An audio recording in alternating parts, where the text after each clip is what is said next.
or so. So evidence-based practices was module number 2. So our key messages there, first of all, I'll reassure you, I presented that one. I'm not going to go through all those evidence-based practices again. You can relax. So if a parent or someone calling you asked you, so what does evidence-based practice mean anyway? What is it? What would you say? Anybody?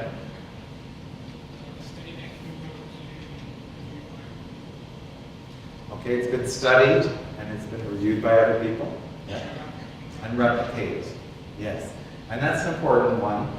The ones that are considered established have been replicated more than 2 or 3 times. So there have to be at least more than 2 studies that have shown the same results. No? Anything else to add to that? That's the important part. Evidence-based is based in research. It's important also to recognize, though, especially in the field of autism, because things are changing continuously and people are trying new and different therapies and approaches continuously. There's a big group of therapeutic approaches that are included in what's called emerging evidence. They're in the process of being researched. They've done 1 or 2 studies, but not enough, not beyond 3 to move them into established. But I would venture to say that the majority of approaches with ASD are in that emerging group that need more research. Okay, and which methodology did we talk about being the basis for most ASD interventions? Remember that? Yeah, I heard it somewhere. ABA, yeah, applied behavior analysis. So, definitely applied behavior analysis has had more research than any other approach. But it's not the only approach either. There are many, many interventions that help people with ASD to learn the skills they need to develop. Nevertheless, in many of those, even, regardless of their philosophy, in many of those, the principles of ABA are still involved in some way in the teaching that goes on in those interventions. So, can we recall what some of those basic principles of ABA were? We talked about. Anybody pull that back from about 3 to 4 months ago?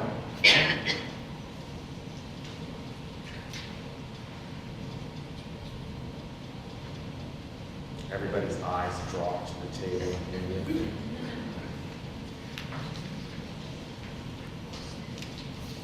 Reinforcement, good. Thank you for being bold. Good, yes. Use of reinforcement. In fact, I think I remember telling you, behavioral psychologist says that reinforcement is 90% of ABA. The right reinforcement, given at the right time for the right behavior, that's the crux of applied behavior analysis. What other kinds of principles are used? Task analysis, yeah. Breaking this skill down into steps that can be taught, yeah. Modeling and prompting, yes, it's part of the learning. Repetition, yes, multiple trials to learn, good. All right, excellent. So you don't have to be behavior analysts, be behavior analysts, thankfully. But it will be to your advantage to know those basics. Okay, the third module was on ASD and comorbid or coexisting mental health issues. And this module was presented by Dr. Robert King, you'll remember. And I don't think it would be a surprise to anyone here, including him, I'll say that openly, if I said he was a little difficult to follow. Yes? Yes. Jumped around a lot in his presentation. He's such an interesting man and such a sensitive psychiatrist with such knowledge and skills and commitment to helping people with ASD. But he's definitely a very different style of presenter. That's it. And he recognizes that himself too. So from this, our key messages that we hoped you would take away from that presentation, that were somewhat buried in this presentation, were first of all that people with an ASD can also have a mental health diagnosis. That in fact, the majority of people with ASD, in addition to their autism spectrum disorder diagnosis, have an additional mental health issue. Do you remember what that percentage was of the total population? Well, that was a safe answer, yes. Okay, well, it is between 50 and 75, it was 60%. So you'd be safe with yours. In fact, actually, if you narrow it down to Asperger's only, which is probably only because it's easier to determine the mental health issues with someone with Asperger's than someone who is considered less able. But Dr. Tony Atwood is specialized in Asperger's. He's a psychologist from Australia. He says that within Asperger's alone, 70 to 75% have a mental health affective disorder, especially during their adolescent years. So that's a huge number of people with Asperger's, that during teenage years are going to develop some mental health issues. What are those most common mental health issues that we talked about? At least I hope Dr. King talked about that overlap with ASD. Yeah, anxiety, a diagnosable anxiety disorder. Another one? Bipolar, yes, also quite common. Yeah. And depression, I think, did you say depression too? And depression as well, obviously, is high as well. And depression leading to suicidal thoughts is pretty common amongst that Asperger group in their teenage years.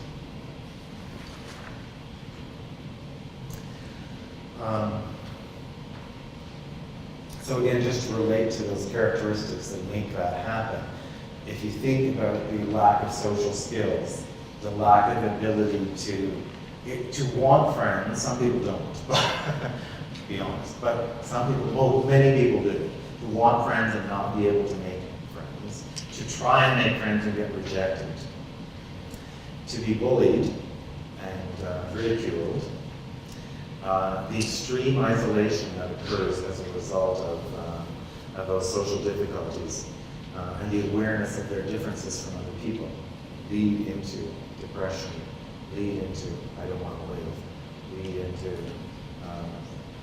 anxiety attacks. Certainly the sensory differences, as we talked about, are one of the characteristics that lead into the anxiety disorders as well. All of the communication issues are related.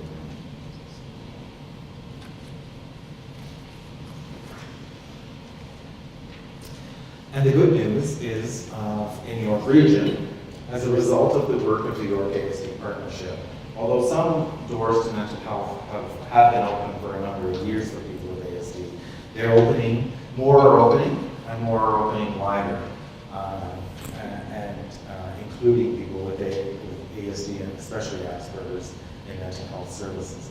And so our next step in terms of the partnership is to help those agencies in York Region, which would be Kinnar Mental Health Services, Blue Hills Child and Family Center, and the York Center for Children, or the primary mental health providers for children's services, to help their therapists and clinicians develop the knowledge and skills around ASD and the adaptations of mental health therapy that can be made to accommodate people with autism or Asperger's in those groups.